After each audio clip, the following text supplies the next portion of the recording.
Hello everyone, today we talk about Galicia and Volhynia in the interwar period, mostly between 1921 and 1935, as we will see the latter being a particular date. In the previous video about Ukrainian history in this context, we've seen the rise of the Ukrainian nationalist organization, which was developed mostly in Galicia. It was, as we've seen, politically more active and had a greater tradition of independentism since the previous times in under the Habsburgic domination. And Galicia, together with Volhynia, the latter instead being part previously of the Tsarist Empire, at least in the previous times, were under Polish domination, were incorporated in the Second Polish Republic. And these were territories that, as we've seen also historically, had belonged to the Polish-Lithuanian Commonwealth and thus had a significant Polish minority historically, and thus, the connection with the majority of Ukrainians, also the minority of Jews, by the way, it was quite consistent, especially in Volhynia, was naturally a source of some sort of ethnic issues between the two groups. And as we've seen, the Ukrainian nationalist organization had a markedly, violent, in fact, also terroristic character within. It operated fundamentally within Poland, and it was aimed at killing or attempting at least those figures that would try to reconcile Poland, Polish and Ukrainians. And the majority of Ukrainians, however, were not extremistic. They lived peacefully, and yet they represented still an important amount of people. We're in total 5 million, and that spoke what we now call dialects of Ukrainian fundamentally, and they worshipped either Greek Catholic, mostly in Galicia, or Orthodox churches. The Greek Catholic, as we've explained, was the United Church that was called Greek Catholic under the Habsburgs, and that was fundamentally the reunified church of of Rome, and the Orthodox one that had survived in the lands of the Commonwealth, right, aside from, of course, what was happening in Constantinople or in the Muscovy, etc., but had brought this form of, in fact, of compromise that, however, was increasingly assuming a Ukrainian national character by the 20th century, as this was originally a relic of Polish domination, essentially, the compromise brought with the Catholic Church, and eventually this church in Galicia had promoted staunchly the cause of Ukrainian independence. On the other hand, in Volhynia, people were mostly Orthodox, and as we will see, not just Ukrainians but also Poles in the region were, interestingly enough, as the experience under the Tsars had been quite different. So of these 5 million Ukrainians, 3 million were former Habsburgic subjects in Galicia, so usually Greek Catholics, while the remaining 2 million were former Tsarist subjects, usually Orthodox, in Volhynia.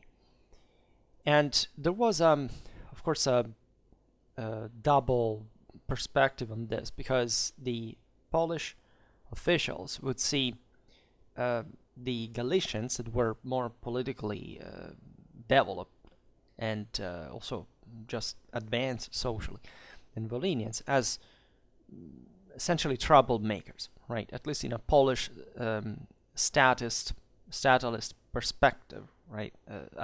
A greater national awareness like the one that existed among Galician Ukrainians was more of a problem for the assimilation in the Polish state, whereas the Volhynians were considered as more submissive, if anything, because they were less dangerous. Just their society, as we will see, was much more verticized. The majority of them were just peasantry, and the elite was Polish in good part. So there was less of a progressed also political activism, as the Tsars had repressed Volhynia much more harshly than, of course, what would happen in the Habsburgic Empire, for example. Whereas from a Ukrainian nationalist perspective, it was actually the Galicians to be the reliable ones that would fight for Ukrainian independence, whereas the Volhynians were seen as essentially, in fact, too weak, or even actually opposed to the to the modification of the status quo. And as we will see, in fact, in Volhynia, properly the sense of Ukrainian nationalism wasn't quite present. The social divides were more important, but they hadn't, up to this point in history, taken that kind of national color that instead in Galicia was, nurtured from a much longer time. And the Polish government was harsh in Galicia, right? Because they had to keep down a greater force, fundamentally. And this is here that Ukrainians essentially developed most of their nationalist plots, etc. And the most painful blow to Galicia in this context was the 1924 Lex Grabski, that took the name from the National Democrat Stanislaw Grabski of the Polish government, who fundamentally introduced Polish in Ukrainian schools, making them effectively bilingual, right? Functionally, Polish language was imposed fundamentally in these schools. As we've seen, Galicia had traditionally at that point a national schooling in Ukrainian, somewhat homogeneous at that point. And this naturally discontented the Galicians.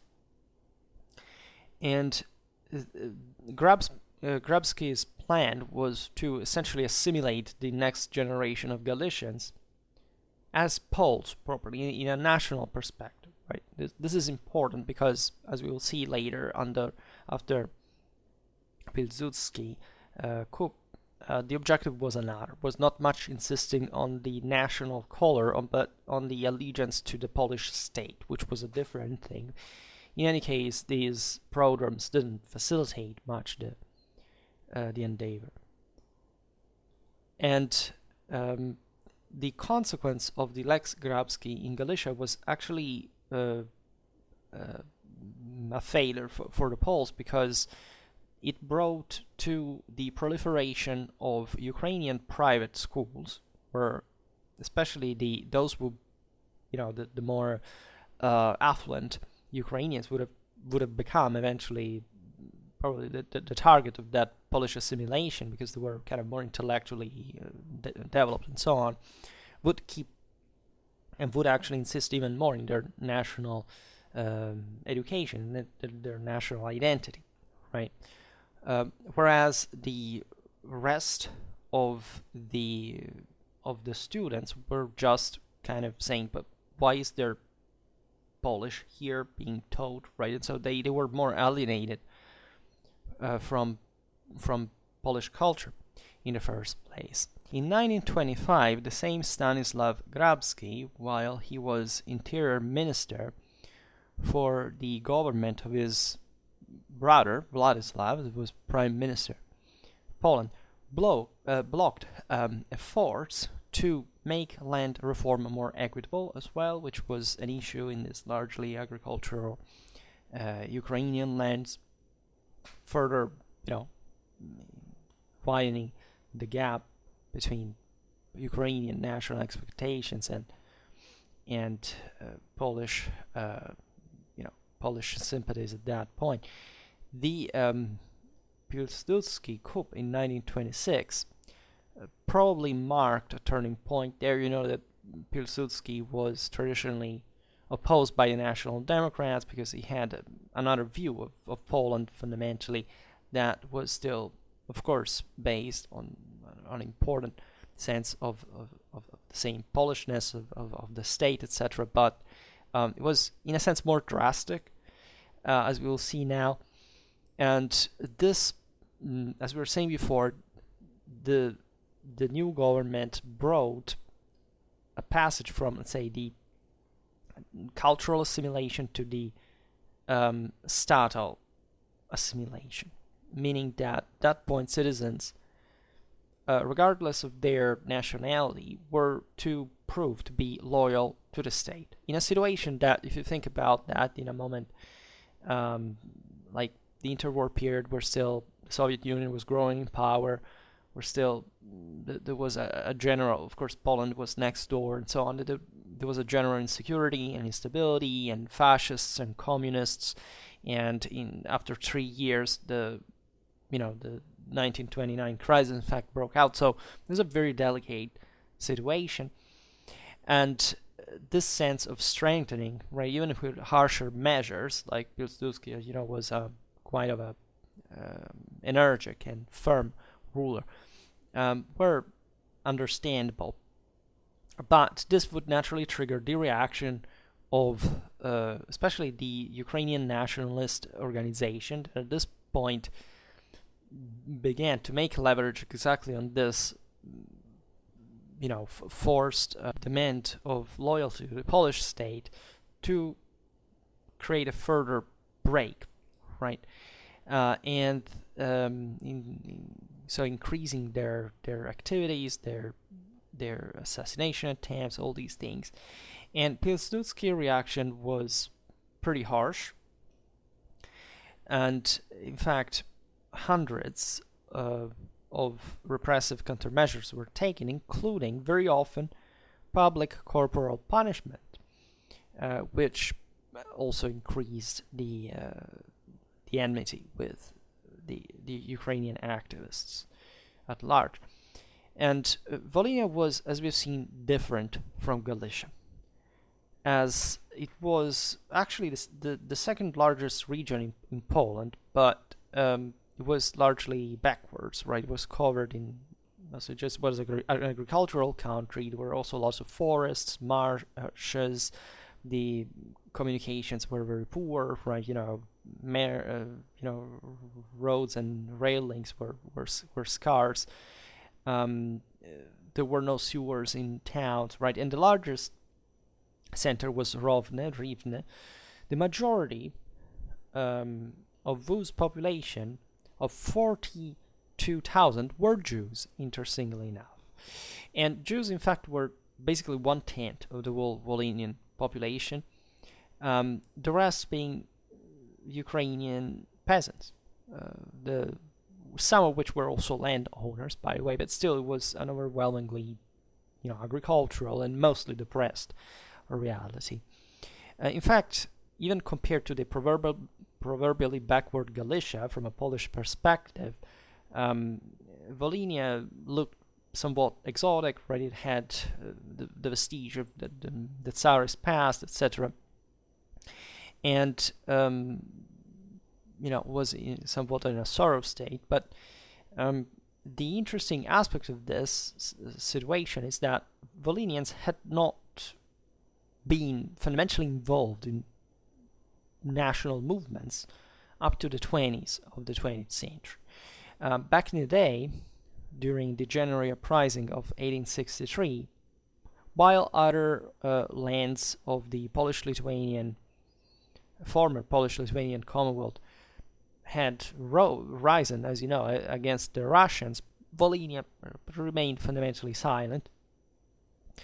Also, this is even more meaningful considering that the elites, the local magnates, were historically Polish, right, in identity and culture. So these elites were just landowners that controlled the whole country.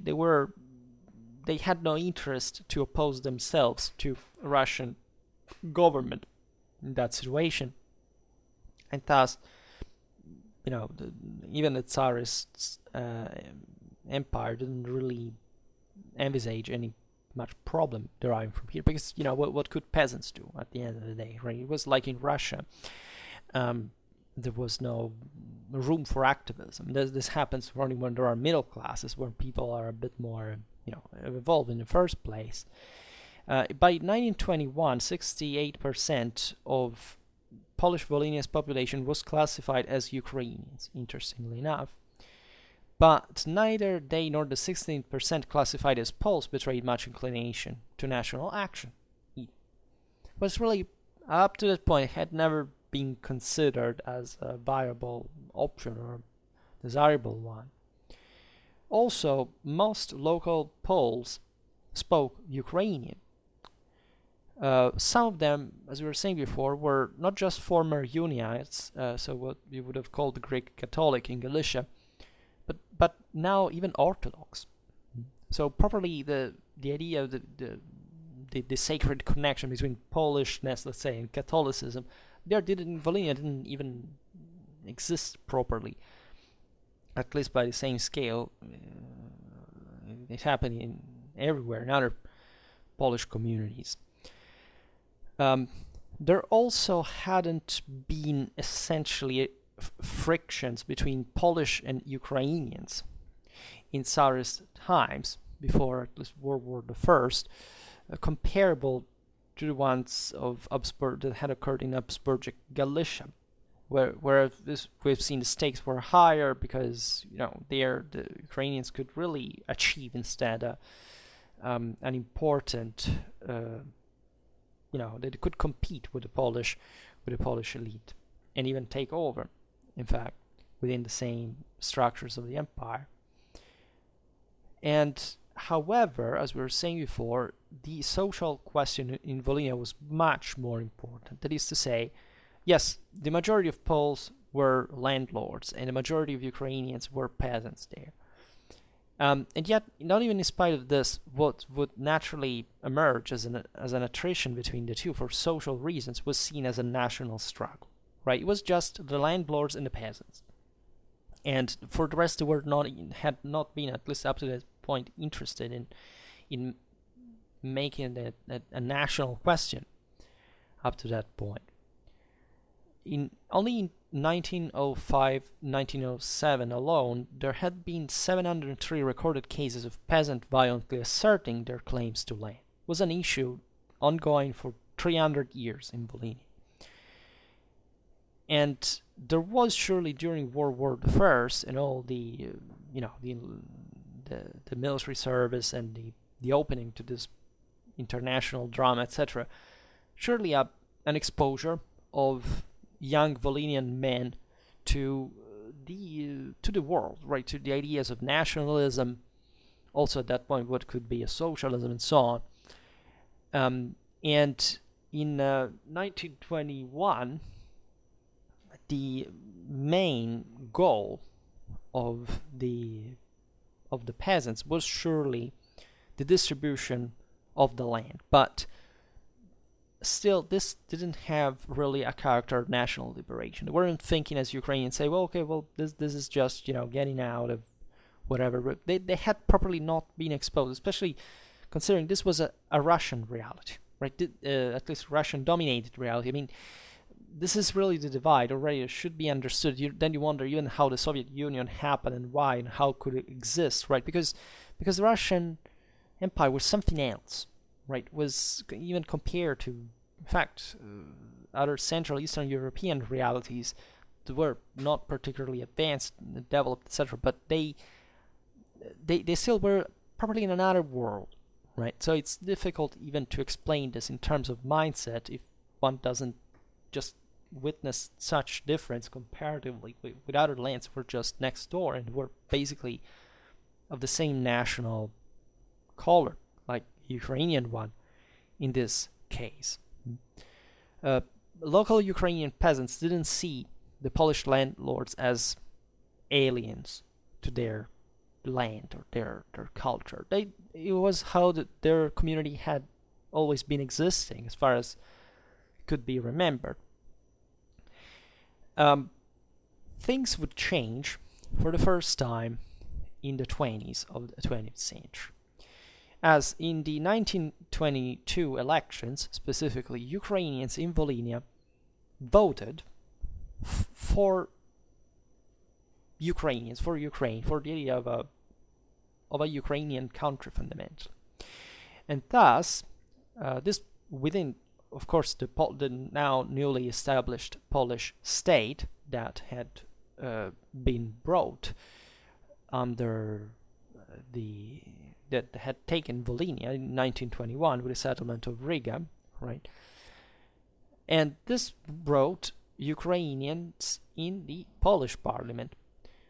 And the main concern at that point, with the renewed Polish presence, right, and rule, to make the deputies ask for essentially the stop of what was started in those years. That is essentially a colonization by Polish settlers in these lands. And it was obvious at that point, because the issue had always been the land in Volhynia, and now these newcomers were really newcomers, because these were Poles coming from Poland, right, from central Poland, from other areas that had been disconnected from Volhynia from quite a while now, historically. And so it was all the more evident now that Polish was starting to equate something else, even when looking at the local landlords. And Poland understood at that point the Volhynian Ukrainian instances and did carry out a land reform. So that you can argue that feudalism stopped in Volhynia in 1922. Again, as we were saying before, consider that after a few years before, that had been Tsarist Empire, right? So it doesn't matter even there how much the serfdom had been abolished and stuff like that.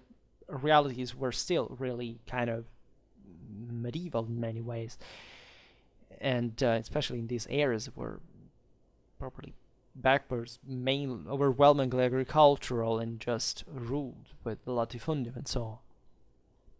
However, in 1923, Wincenty Witos, that was the Polish agrarian leader, aligned his movement with the National Democrats, thus essentially making the Polish agrarian policy oriented in a pro-Polish fashion, and which thus in Volhynia could not be pro-peasant, because the peasants were Ukrainians, and the best land would essentially be more easily seized by the Poles.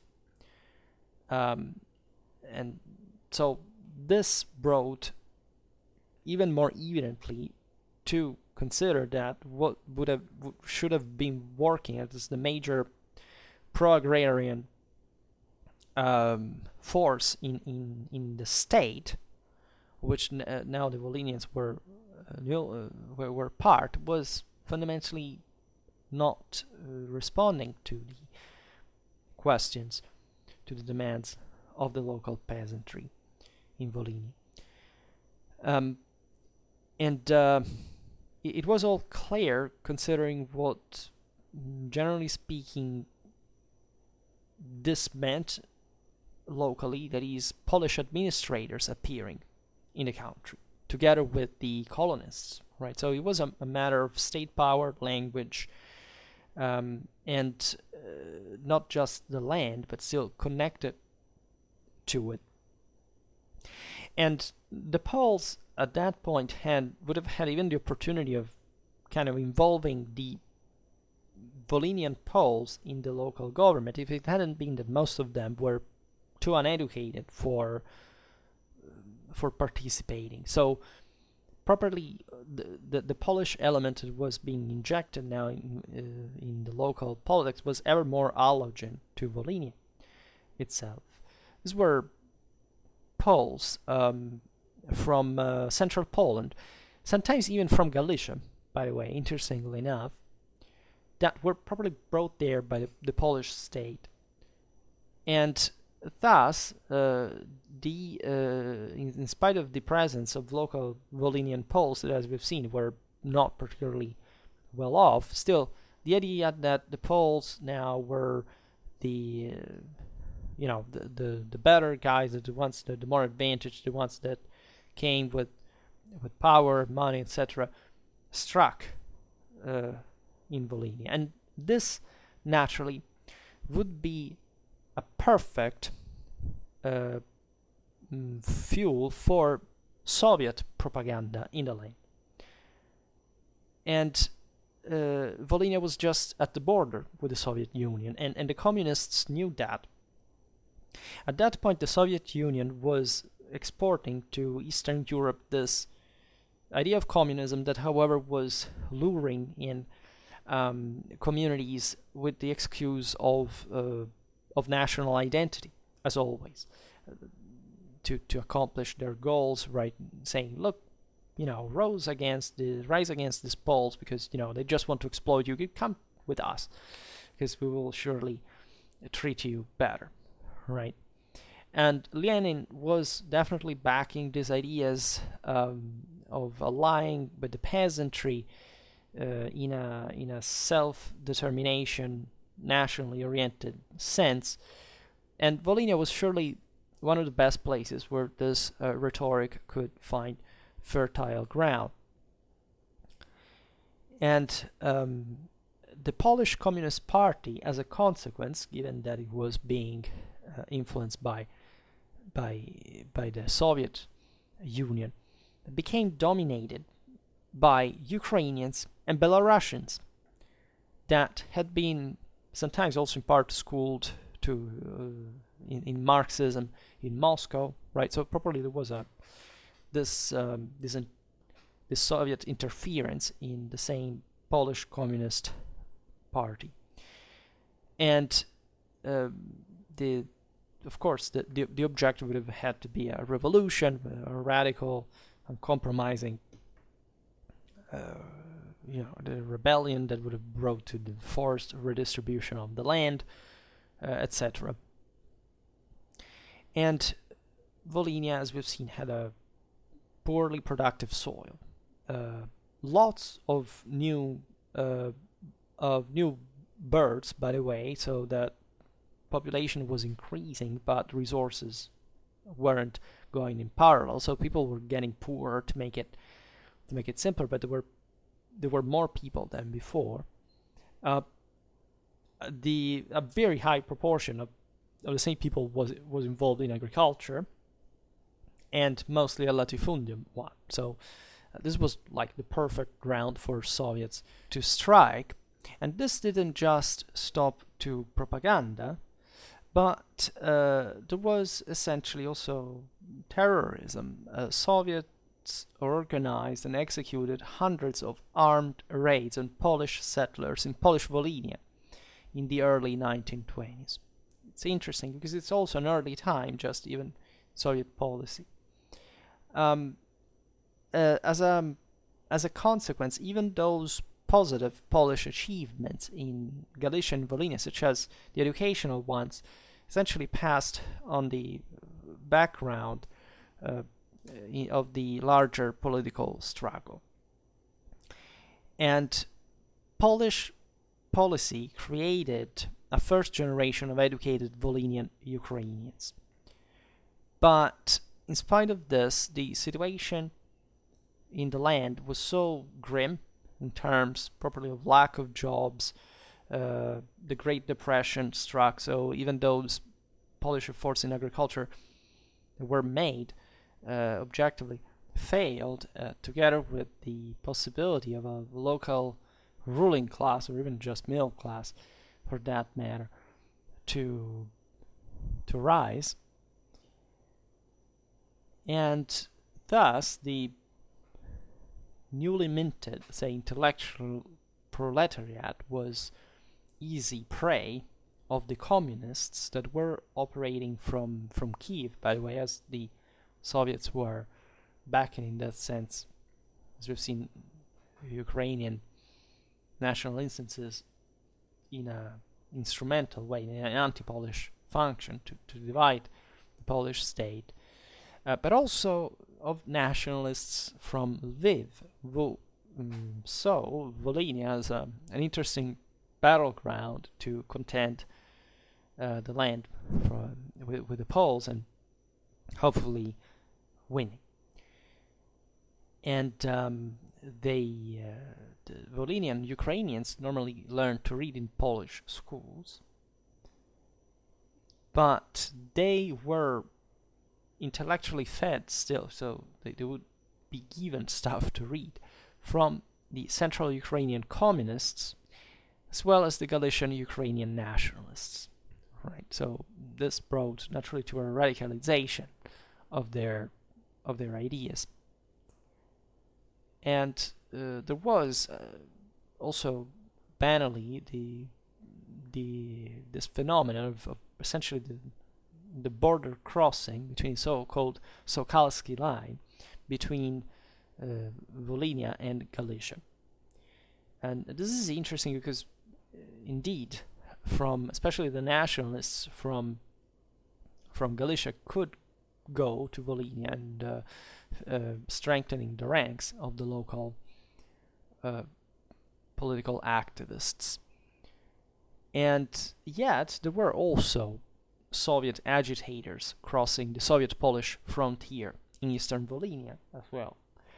So in this situation, Warsaw was quite worried because it was evident that there was both a foreign domestic threat that was being fueled constantly, and that it had to the Polish state would have had to take action against. In the provincial elections of 1927, Volhynian Ukrainians voted for the so-called left. It was essentially a crypto-communist party, which led to demonstrations publicly in the land. And Warsaw, at this point, decided to go harsh because the Soviet infiltration was really too much.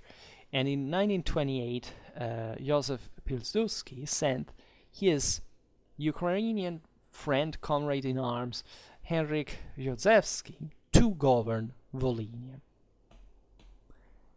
And the other minority, as we've seen, that existed in the land was a consistent one, was the Jewish one. That was particular in this scenario because it was essentially a Zionist dominated community, and it was really not interested in any kind of broader international or national issue that wasn't essentially preserving their own Yiddish or Hebrew mother tongue, and identifying with that. 2/3 of the Jewish children were educated in Zionist private schools.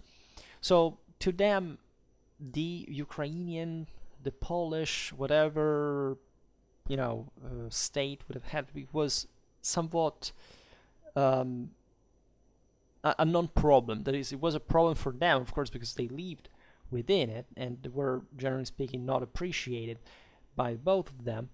But they didn't actively do anything against it, right? They just wanted essentially to preserve their own community, to be within it, right? And so whatever was outside of it, they not to consider it if it was possible.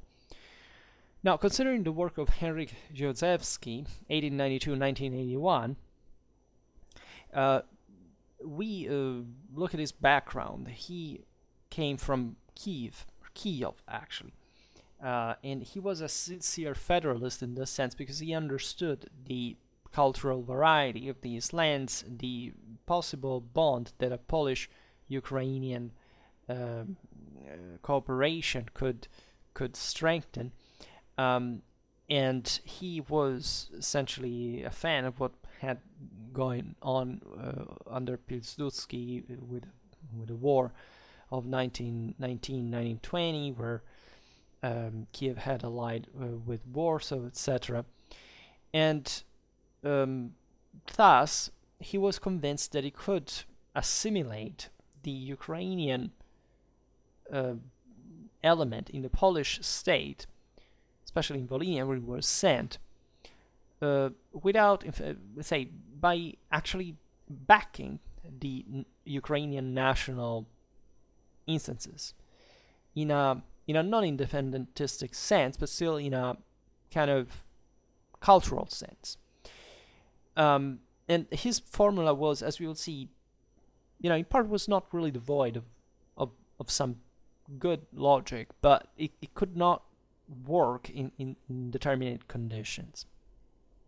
The idea was, in a sense, to present the local Ukrainians with what the spirit of the older Commonwealth was, the Polish-Lithuanian one that failed to become also a Polish-Lithuanian-Ukrainian one, but that was the possibility of doing historically, as we've seen in some videos ago.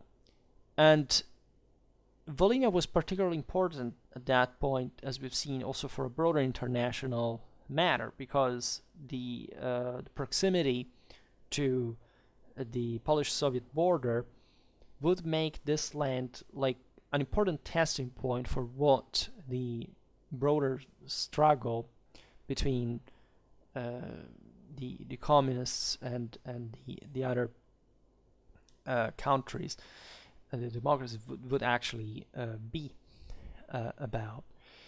And so he wanted to make of Volhynia an attractive Polish version of Ukraine. So not just to preserve the land from possible Bolshevik ingerences, interferences, but also to present Volhynia to the Soviet Ukrainians, so the Ukrainians that lived at least in the Soviet Union, as a model of integration in Poland. So thus inviting, in a sense, the Ukrainian codes to cooperate with the Poles, and thus going at the detriment of the same Soviet Union. And however, the thing was a bit machinous, and in practice the results were scarce. Because Grzybski fundamentally lacked support both from the Poles in this sense and Ukrainians. That is to say, the Poles did not understand why at that point, especially considering the broader idea, the prevalent national idea of, still it was about cultural assimilation of Ukrainians, there would have been anything positive in kind of boosting a sense of Ukrainian cultural compaction in a land like Volhynia, even though people were the local population was Ukrainian by majority. Also, the local Ukrainians didn't really understand why would the Polish state actually be interested in this, and they didn't care about that. They didn't want that. They wanted to be free. They wanted to be independent or autonomous from the Polish state, at least. And one main problem was also that there were already some Ukrainian instantiations that Grzybski had to eliminate. He wanted to, say, make this thing work in a Polish sense still, from a Polish statal perspective of function, at least. For example, Ukrainian cooperatives and educational societies were unavoidably dangerous, as we've seen, the nest of communists and nationalists, and they would never operate like in synchrony with the state. But although he eliminated them, the official reorganization of such societies was fundamentally reinjecting the same elements that had been part of it in them, so it wouldn't really change much after all. And given the Great Depression that had deprived the Polish state of resources, as most countries in the West at that point, the local organizations were mostly still on their own. That is, they had to to work with their own resources. These were mostly had been born, at least originally, as spontaneous societies with people that just united, talked, and kind of boosted the sense of culture, of education, of political identity, and so on. And, what were even the possibilities of Poland to finance them at this point, and also to what end. And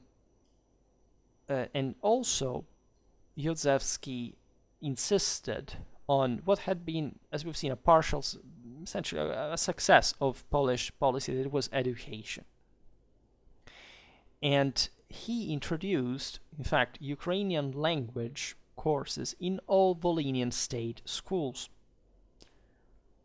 So he basically enhanced Ukrainian education on paper. Now, in practice, what happened is that most teachers employed in this endeavor came from central Poland. By background, they didn't actually care much about this broader Ukrainian project, nor they actually knew Ukrainian, which, for somebody who has to teach Ukrainian is quite a problem, indeed. And thus, even this, this measure was a failure, because at the end of the day, also Ukrainians would see just this as Polish teachers who were not even particularly sympathetic to their cause, and that's it. Józefski also worked to Ukrainize the Orthodox Church, which was actually a goal of the same Ukrainian nationalists. And in this, at least, he was successful, but as a consequence, he didn't receive any credit for it from neither side, because basically the Poles said, why should we give to Orthodoxy that, after all, yes, it may be something that, generally speaking, belongs to this broader Russian the domination past of Volhynia. That, yes, the Soviet Union was atheist, but still the majority of the inhabitants was kind of at least Orthodox in private life and so on. But why, in this sense, Ukrainizing something kind of universal, at least from its own perspective, in a land where we have problems exactly now of Ukrainian nationalism, so to reinforce better their cause.